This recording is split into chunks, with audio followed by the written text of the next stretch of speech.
thy name. Thy kingdom come, thy will be done, on earth as it is in heaven.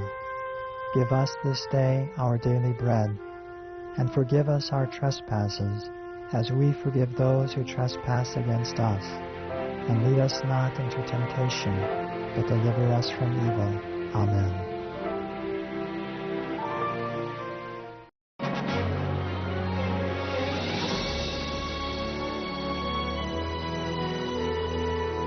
EWTN. Live truth. Live Catholic.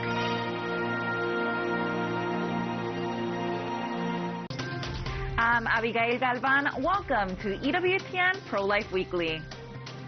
The most important thing to remember is that doctors are supposed to help heal, not kill. Analysis of the push to legalize assisted suicide in the United States. Soccer moms don't like this. Joe the plumber doesn't like this. It's incredibly unpopular. It's like a 70-30, 80-20 issue. A win for women's sports. Ryan Anderson weighs in on the Trump administration's battle against the transgender movement. We provide this environment where they can just, live their lives, continue their education, be with other friends that are going through the same thing they're going through. And a study in success. Learn more about a unique program on a college campus in North Carolina.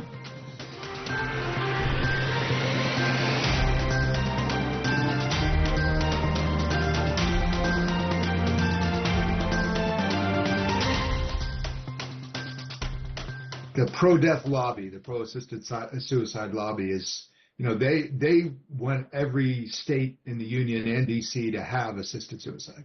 And so it's no surprise that they're going after Indiana. They probably think, well, if we can get Indiana, then that'll be a toehold to get other parts of the Midwest.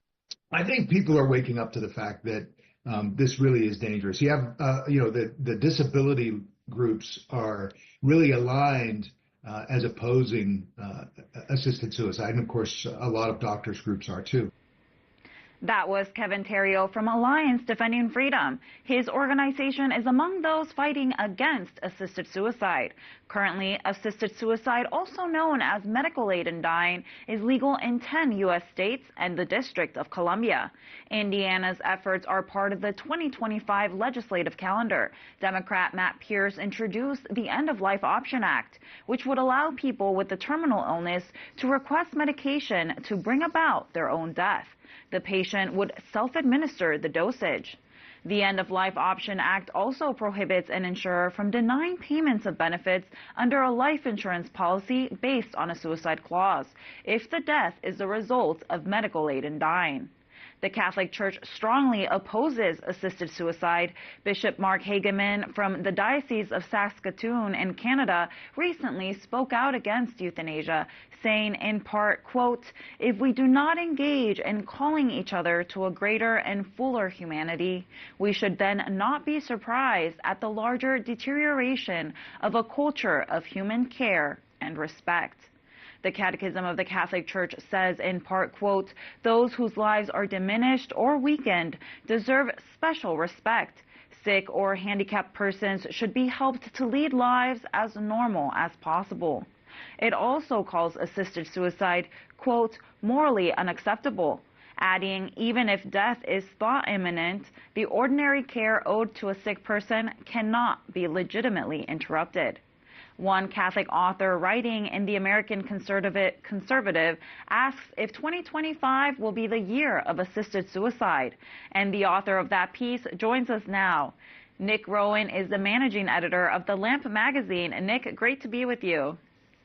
Good to be with you. Thank you for having me. Thank you. In your article, you write that in the coming years, the movement to add the right to die in states across the U.S. will make gains. What makes you say that? Well, it could make gains. The hope is that it doesn't. But it's a well-funded and it's an intelligent movement that attempts to work in states where the margins are narrow enough that it can get legislative wins. And so it's something to be aware of. And your article mentions support for assisted suicide, particularly in New York. Can you tell us more about this push in the Empire State? Yeah, it's a bill that gets brought up almost every year. and the movement there is slowly, pulling together a majority. They're not there yet. They don't have the governor, the Democratic governor's support, but they say that they're confident and that they're going to be able to pull it off. It's not the only state that is, that is working toward this. Recently, Maryland and Delaware both very narrowly struck down a push for assisted suicide bills in the last 2 years. Yeah, and could you talk to us a little bit more about Delaware? Yeah, sure. So last year, the assisted suicide bill in Delaware, which, these bills throughout the country are all basically the same bill, landed on the governor's desk. It had been passed by both bodies of the state legislature, and the governor, John Carney, who is a Democrat, and he's out of office now. He refused to sign it. He looked at it and said, "Well, I'm Catholic, and also I believe that the first duty of a doctor is to heal, not to harm, so I can't sign this in good conscience," and he threw it back. And I mean, that's how close the bill came to passing in Delaware. The new governor this year has said that if it landed on his desk, he would sign it. And the bill is up for contention again. Wow. And how have church leaders in the United States responded? And in your opinion, are faith leaders and lay people doing enough? I think in general, they're doing a good job. This is a hard battle. Moral questions always are. And last year, there were 20 bills that came up in state legislatures, and none of them passed. And a good part of the reason for that is because, members of the church and, state-level organizations have done a good job of informing people what assisted suicide really entails. The challenge, though, is that the other side of this debate is very committed, is not going to give up, and will push until they can get assisted suicide legal in as many states as possible. And can you tell us what the polling in the United States says on this issue, and can anything be done to turn those numbers around? Well, I don't know. The polling is very interesting on this question. When you ask people, bare question, should assisted suicide be legal? Should euthanasia be legal for people who are terminally ill? The majority of people will say yes. And then it gets more interesting when you start asking more questions about, for instance, do you think assisted suicide is moral? About 50% of people will still say yes, but 40%, which is a significant plurality, will say no, definitely not. And this is where the interesting debate is that people, generally speaking, in the abstract, think that you should be allowed to do whatever you want. But once you start asking more specific questions and adding in different considerations, then people start changing their minds. And so I think this is where the assisted suicide question will ultimately decide it, not on the 30,000-foot question of should people have freedom to end their lives, but on more specific questions of morality. That's a great point. Nick Rowan, managing editor at The Lamp magazine, thank you for joining us. Thank you. Lawmakers in Missouri are considering a measure to ban abortion. The constitutional amendment would outlaw abortion except in cases of rape or incest. The measure would overturn an abortion rights plan approved by voters last November. Republican lawmakers in Missouri are also seeking to ban so-called gender-affirming care for minors. Abortion activists say the vote in November should have settled the issue. Pro-life lawmakers say voters were not given the full or accurate picture of what the amendment said. We continue to see interstate legal battles over abortion laws. Just this month, New York State Governor Kathy Hochul signed a bill to protect the identities of doctors who prescribe abortion pills online across state lines. It comes after Dr. Margaret Carpenter of New York was indicted by a Louisiana grand jury in late January for prescribing abortion pills to a pregnant minor in Louisiana. Texas Attorney General Ken Paxton also filed a lawsuit against that same New York doctor in December 2024 for sending abortion pills to a woman in Texas. The new law allows doctors to omit their names from abortion pill bottles and instead use the name of their healthcare practice. The state of Virginia is moving to protect doctors who prescribe the abortion pill, provide abortions, and offer so-called transgender care from criminal charges in other states.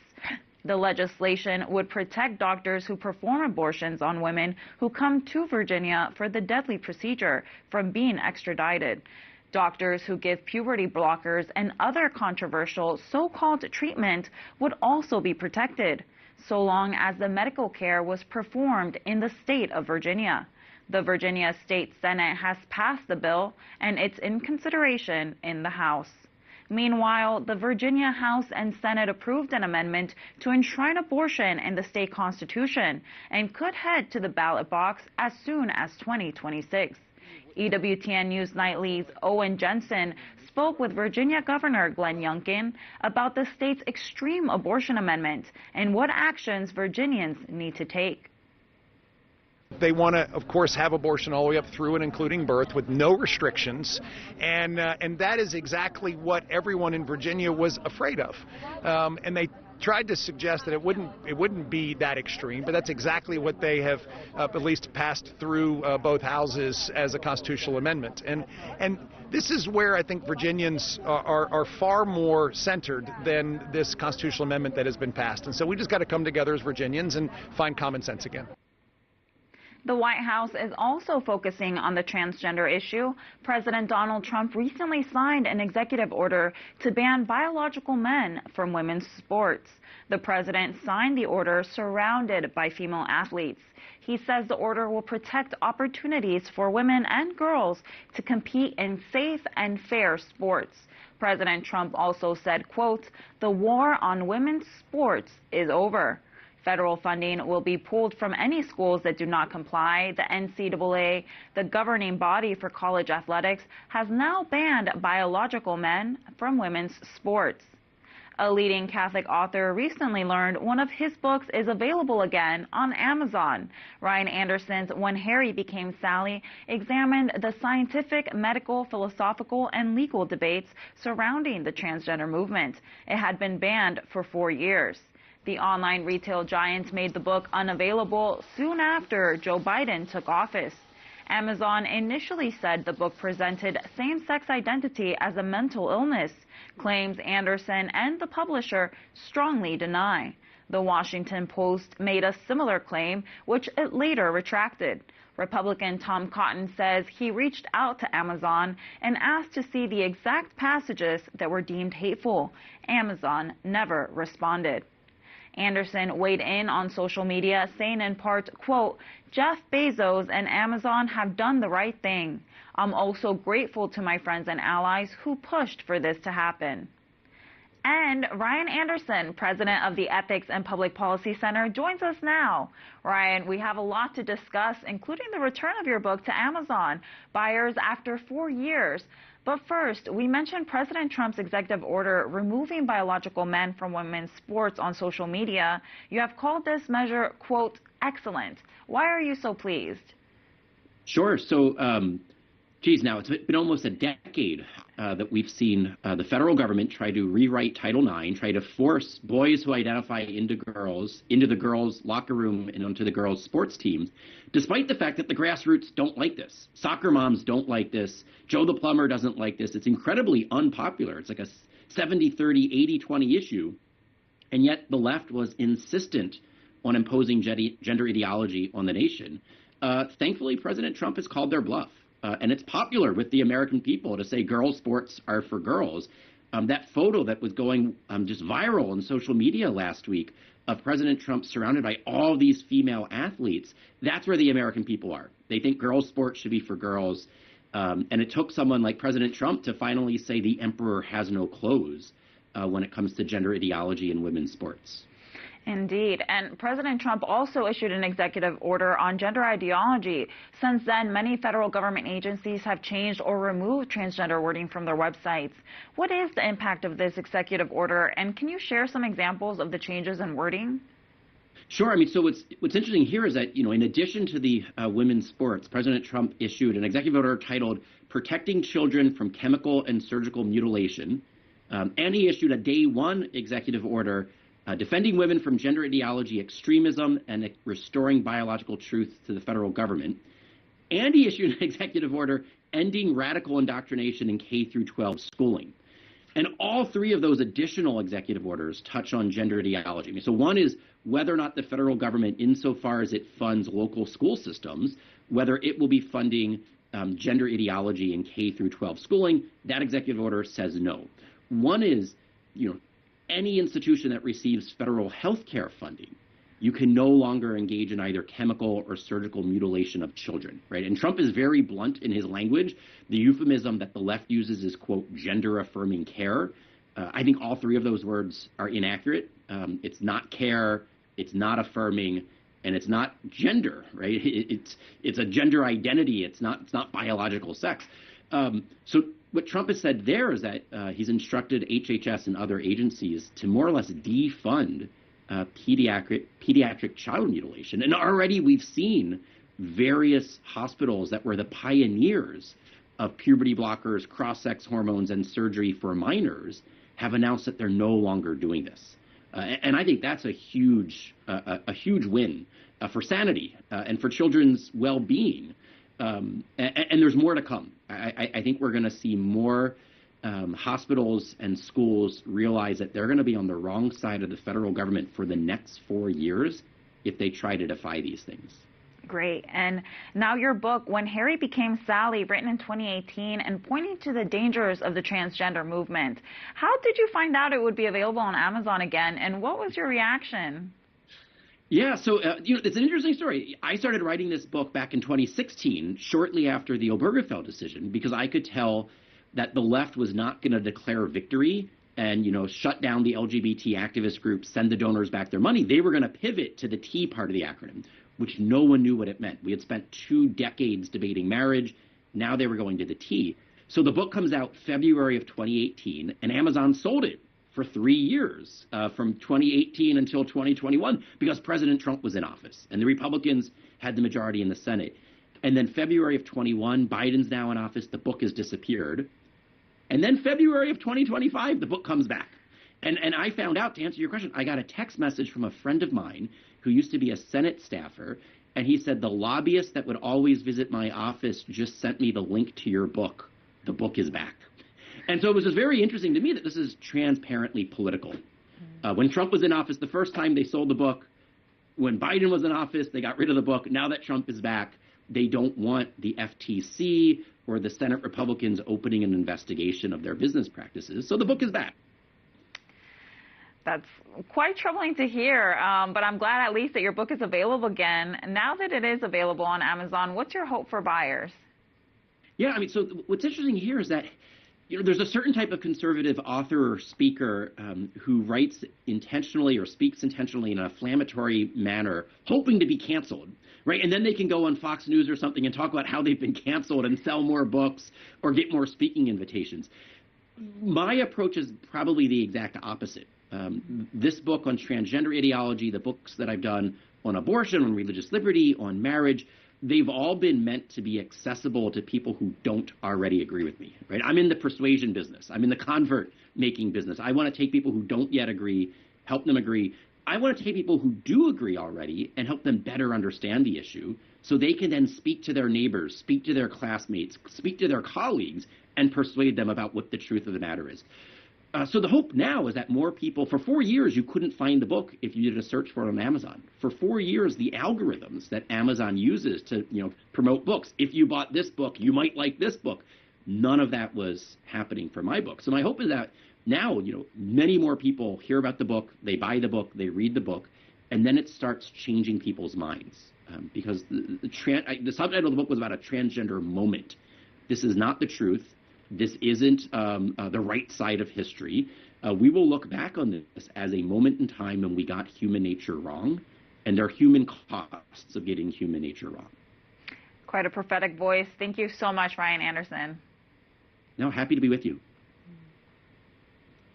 The Center for Disease Control recently released new data on the number of women in the U.S. who die during pregnancy or childbirth. The CDC report says that between 2022 and 2023, the maternal mortality rate fell from 22.3 per 100,000 live births to 18.6. That is a decline of nearly 17% and the lowest figure since 2018. The CDC numbers are good news, especially in the wake of the overturning of Roe v. Wade. But one pro-life analyst says the mainstream media did not mention the decline in deaths. Michael New says this is in part because they predicted strong pro-life laws would hurt public health. And now the numbers are proving the opposite. Anytime strong pro-life laws are passed, the media tries to make the case this is going to be a public health disaster. And that's almost never the case. Countries that have strong pro-life laws often have very good public health records. Poland, which has some of the strongest pro-life laws in Europe, has among the lowest maternal mortality rates. Malta, which has strong pro-life laws, also has positive public health outcomes. Before they legalized abortion in 2017, Ireland had lower maternal mortality rates than England, Wales, Scotland, and a lot of peer countries. So pro-life laws go good hand in hand with good public health. On Tuesday, February 11th, the church celebrated the 33rd World Day of the Sick. Catholics are invited to reflect more deeply on the church's teachings about sickness and caring for the sick. Pope Francis released a message saying in part, "Dear brothers and sisters who are ill, or who care for the suffering. In this Jubilee, you play an especially important part. Your journey together is a sign for everyone." The 88-year-old Holy Father has faced many health challenges in recent years, including knee problems that require him to move around in a wheelchair. He also has had trouble breathing and recently suffered a fall, resulting in an arm injury. The World Day of the Sick is observed annually on the liturgical memorial of Our Lady of Lourdes, a powerful intercessor for the sick. Coming up, the only maternity home of its kind in the United States.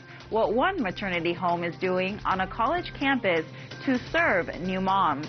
We tell you that story next on EWTN Pro-Life Weekly.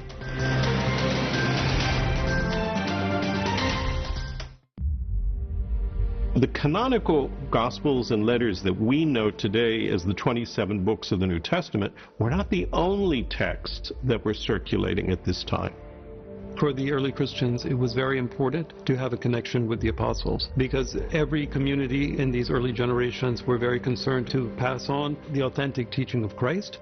Jesus seems to very distinctly have wanted us to rely on human witnesses. I mean, one of the things Jesus could have done is Jesus could have himself written a gospel. We ourselves have this dependence on the church and that unbroken line of apostolic tradition, and this becomes the foundation for the whole system of holy orders. We need that unbroken line of apostolic tradition that unites us to the church that Christ instituted.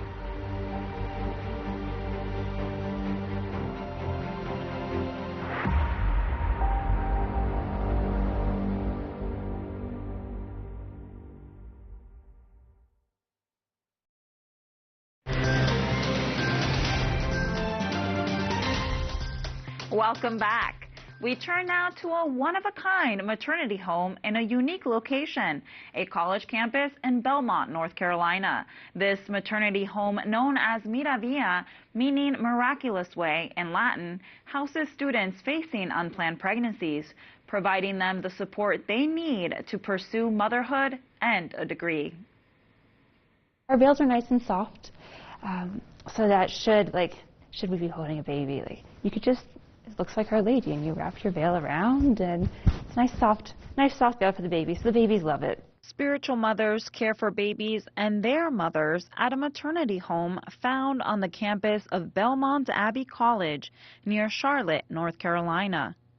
A one-of-its-kind model for mothers finding themselves pregnant in college, this maternity home serves young women pursuing a degree and motherhood. I actually was at Belmont Abbey College already as a student. So I played lacrosse, found out I was pregnant, and then found out about Miravia and Debbie, and they took me in so graciously. Emilia Pippin is just one of thousands of women Miravia has served since its opening in 2013. Miravia provides a place to stay at no cost, tuition assistance, and supplies for her baby. We know the need is out there, and we welcome women from all over the country. We've had people from as far away as Texas come to North Carolina because there's no other place for them to go. But they can go to any school, they can go online, they can commute anywhere. Although many attend Belmont Abbey College while staying at Miravia, mothers can attend any college or university of their choosing.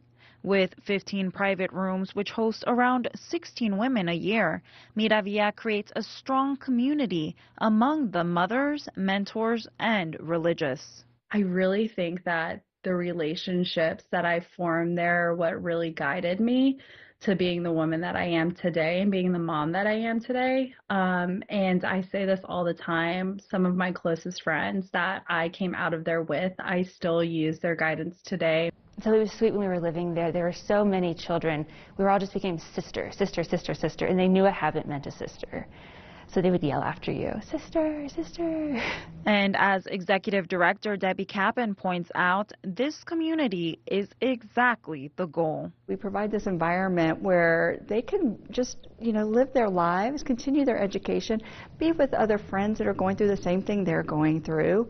And it's really just a fun environment where it's life in community with a goal of graduating.